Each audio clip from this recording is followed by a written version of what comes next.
Continuando a falar sobre poesia hebraica, vamos falar sobre o paralelismo, algo que é muito importante. O paralelismo é a correspondência que ocorre entre as sentenças de uma linha poética. Pode ocorrer no nível da gramática, termos que se correspondem gramaticalmente, ou no nível do significado, termos que se correspondem na ideia em que representam, em que transmitem. Vamos olhar um pouquinho mais de perto. O Salmo 103:10 diz: não segundo os nossos pecados, ele fez a nós, e não segundo as nossas iniquidades, ele retribuiu a nós.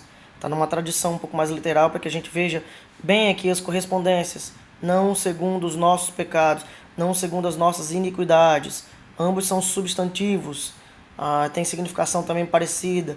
Ele fez a nós, ele retribuiu a nós. Verbos no mesmo tempo verbal. Salmo 117:1. Louvai ao Senhor todos os povos, exaltai-o todas as nações.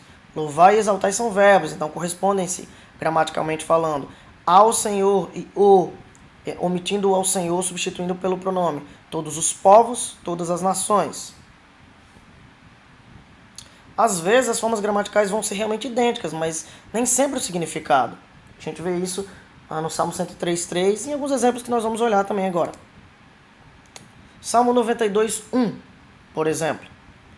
Bom é render graças ao Senhor e cantar louvores ao teu nome, ó Altíssimo. Render graças em paralelo com cantar louvores, render e cantar são verbos, mas significam coisas diferentes, mas ainda assim foram colocados como termos correspondentes. Há uma relação de paralelismo aqui. É bom render graças a quem? Ao Senhor. E é bom cantar louvores ao teu nome, substituindo ao Senhor, mas há também um paralelismo aqui. Assim como no Salmo 92:6. O inepto não compreende e o estulto não percebe. Compreender e perceber são verbos diferentes, mas ambos são verbos, então eles se correspondem gramaticalmente também. O paralelismo a gente pode entender como a arte de dizer algo similar em ambos os colos, mas com um diferencial adicionado no segundo cólon. A gente percebe isso, por exemplo, aqui no compreende e percebe. É como se fosse acrescentada uma segunda ideia. O inepto não compreende. E o estulto, que também é inepto, além de não compreender, ele não percebe. Então, uma ideia é adicionada, segundo Futaro. Salmo 29:1, versículos 4 e 5 também mostram um exemplo disso. Mas há alguns tipos de paralelismo e eu gostaria de destacar os principais. O primeiro deles, o paralelismo sinônimo, que é a repetição do mesmo pensamento, mesmo que adicionando algum aspecto. Exemplo, a gente vai estar olhando que uma ideia confirma a outra. Salmo 2:1. Por que se enfurecem os gentios e os povos tramam coisas em vão? Por que se enfurecem os gentios? Gentios e povos estão em paralelo aqui.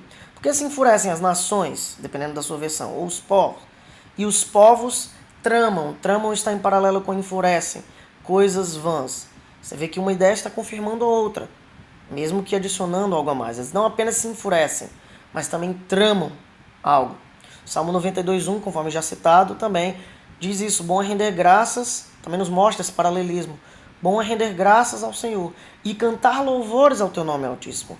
Não é bom apenas render graças cantando louvores. Há um sentido adicionado, mas o mesmo pensamento está sendo explicitado. Uma ideia está confirmando a outra. O paralelismo antitético. A sua nomenclatura provoca uma ideia um tanto equivocada a seu respeito. A gente pensa que ele vai negar o que foi dito há pouco, anteriormente. Não.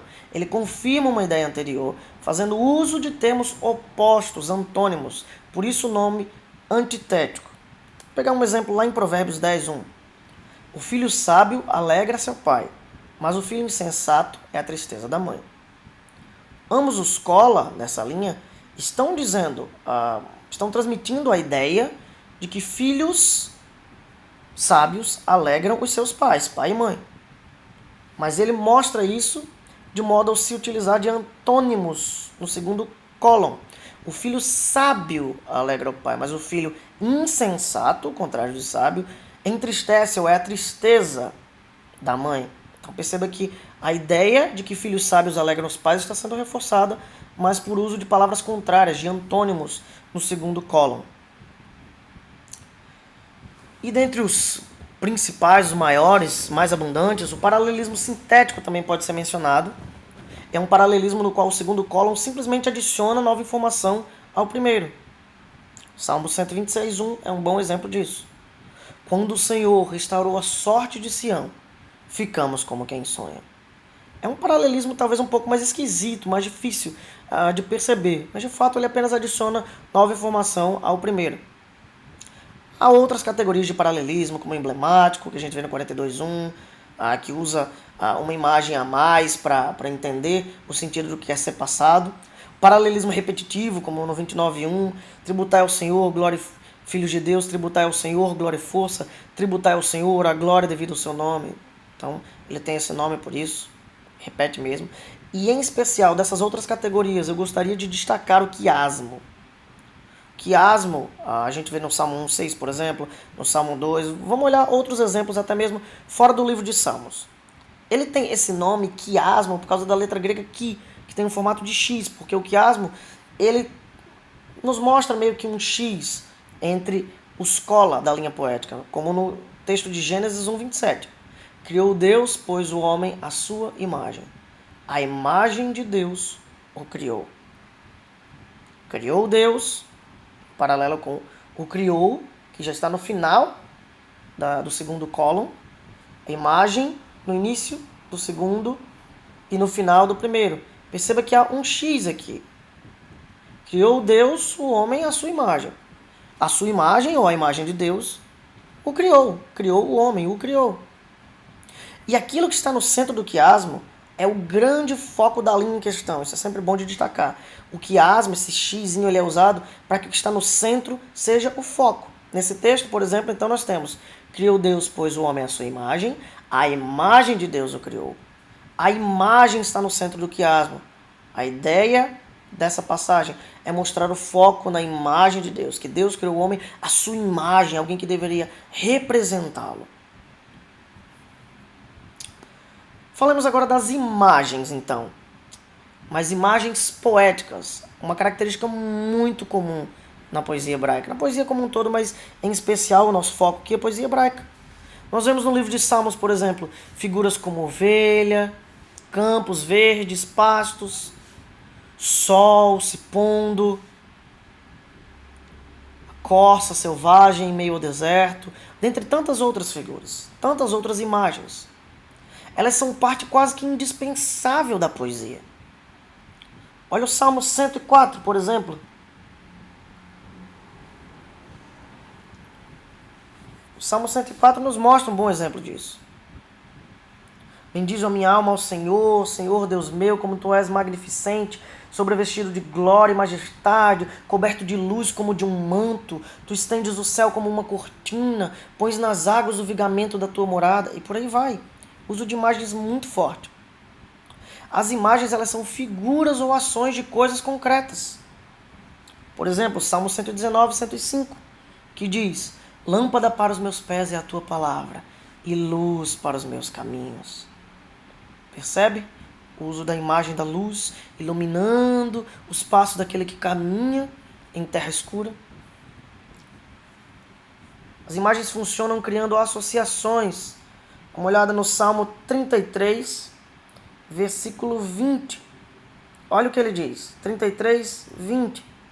Nossa alma espera no Senhor, nosso auxílio e escudo. Há uma associação do Senhor com um escudo, algo que protege, algo que nos defende de lanças, de flechas do inimigo.